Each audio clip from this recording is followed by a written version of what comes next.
اب وہ کون کون سی باتیں بس آخری ختم کرنے سے پہلے، جو جنابت کی حالت میں نہیں کرنا چاہیے. جب آپ کو غسل نہیں ہوتا تو کیا کام آپ نہیں کریں گے، تاکہ وہ باتیں پتہ چل جائے تو آپ کو علم ہو جائے گا کیا کرنا ہے اور کیا نہیں کرنا ہے. مردوں کے لیے الگ اور عورتوں کے لیے الگ ہوں ایسے معاملہ، چونکہ عورتیں اگر حائضہ ہے یا نفاس والی عورتیں تو لمبا ڈیوریشن ہوتا تو ان کے تھوڑے مسائل تھوڑے سے الگ ہیں. مرد کو چونکہ اس کی ناپاکی جو ہے بہت کم ہوتی ہے، غسل لے لے تو ختم ہو گیا، اس کے لیے کوئی لمٹ نہیں، کوئی ڈیز نہیں، کوئی رکنا نہیں، کوئی انتظار نہیں، اس کے لیے الگ ہوں گا. تو سب سے پہلی چیز جو ہے قرآن کی تلاوت کرنا ایک حائضہ یا نفاس والی عورت کے لیے درست نہیں ہے، سوا اس کے کہ وہ حافظہ ہو یا ڈر ہو کہ وہ جو اس کو یادیں بھول جائے.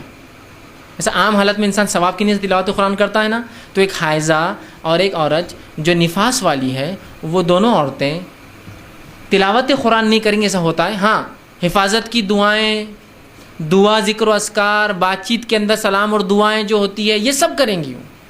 تلاوت جس طرح ثواب کی نیت سے قرآن لے کر بیٹھ کے پڑھا جاتا ہے وہ نہیں کریں گی، لیکن جو یاد ہو، بھولنے کا ڈر ہو تو اس کو تلاوت کر سکتی ہے. سمجھ رہے ہیں آپ بات کو؟ جیسا حافظہ ہے اور نفاس ہے، اب پتہ نہیں کتنے دن اولاد کی پیدائش کے بعد رکنا ہے، حفظ بھول گئی تو نہیں، وہ پڑھیں گی، پھر وہ تلاوت کی کر سکتے، لیکن قرآن لے کر نہیں ہاتھ میں یاد رکھیں. یہ جو یاد ہے اس کو، ٹھیک. تو یہاں قرآن کو تلاوت کی شکل میں نہیں پڑھیں گی اور ہاتھ نہیں لگائیں گی فزیکل سینس. قرآن کو میں کہہ رہا ہوں، لیکن ایسی کتابیں جس میں قرآنی آیتیں ہو سکتی ہے، جیسا کہ عورتوں کے مسائل کی کوئی کتاب پڑھتے بیٹھی ہو، اس میں آ جا رہی ہے جیسا سورہ نساء کی آیت ہے، سورہ مائدہ کی آیت، تو وہ پڑھ سکتی ہے، اس لیے کہ وہ قرآن نہیں ہے، اس کی تفسیر پڑھ رہی ہو، اس کی سمجھ پڑھ رہی ہے. یاد رکھیں، مکمل قرآن کو ہاتھ میں نہیں لیں گے، لیکن یاد رکھیں، ٹھیک ہے. چلیے، پہلی چیز یہ کہ وہ جو ہے حائضہ ہو، نفاس والی عورت جو ہے وہ نہیں کریں گی.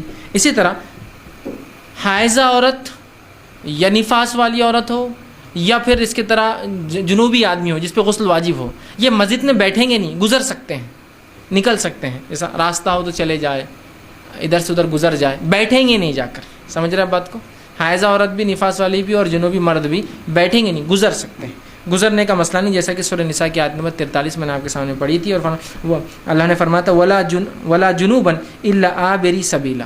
ہاں، جنوبی آدمی جو صرف گزر جائے، جس کو غسل واجب وہ گزر سکتا ہے مسجد سے، لیکن بیٹھیں گا نہیں، راستہ ہو تو چلا جائے.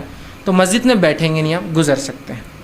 تیسری چیز، عورت ہے یا مرد بھی ہو اور جنابت کی حالت میں، تو چونکہ نماز نہیں ہو سکتی، یاد رکھیے. اور عورت کے لیے اس کی نماز جب تک کہ اس کا حیض ختم نہیں ہوتا، یہ نفاس ختم نہیں ہوتا، اور حیض کی حالت میں چھوڑے گئے روزوں کا بدل کرنا پڑے گا اس کو، اس کی جس کو کیا ہم کہیں گے اس کی قضا ہوں گی. اور جو نماز حیض یا نفاس کی حالت میں جاتی ہے اس کی قضا نہیں ہے، اس لیے کہ ماں عائشہ رضی اللہ عنہا کی روایتیں فرماتی ہے آپ صلی اللہ علیہ وسلم نے ہمیں روزوں کی قضا کا حکم دیا، نماز کی قضا کا حکم نہیں دیا. تو لہٰذا روزوں کی قضا ہے، نماز کی قضا نہیں، چونکہ نمازیں بہت زیادہ چھوٹتی ہر دن 5 روزے. لیکن کیا ہوتا ہے، رمضان کے فرض روزے ہوتے ہیں، 2 4 5 7 چھوٹیں گے تو بعد میں رکھنا ہے، لیکن اس کی قضا نہیں. یاد رکھیں، نماز کی قضا نہیں، وہ نمازوں کو جو ہے چھوڑ دیں گی.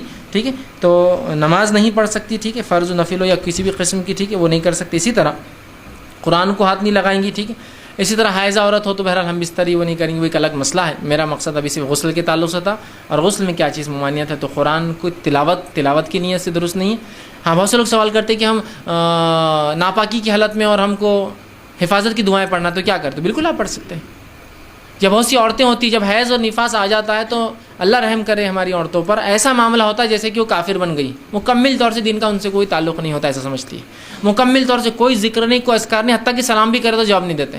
اللہ کا نام آرہا سے سلام اللہ کا نام ہے تو وہ نہیں، یہ نہیں، مکمل طور سے. اور پھر پریشان، جن لپٹ جا رہا، بھوت لپٹ جا رہا. تب تم اتنے دن ناپاک اور اس پہ اللہ کے ذکر سے اتنے غافل، تو جن بھوت ہی لپٹیں گے نا، فرشتے تو نہیں آنے والے تمہارے پاس.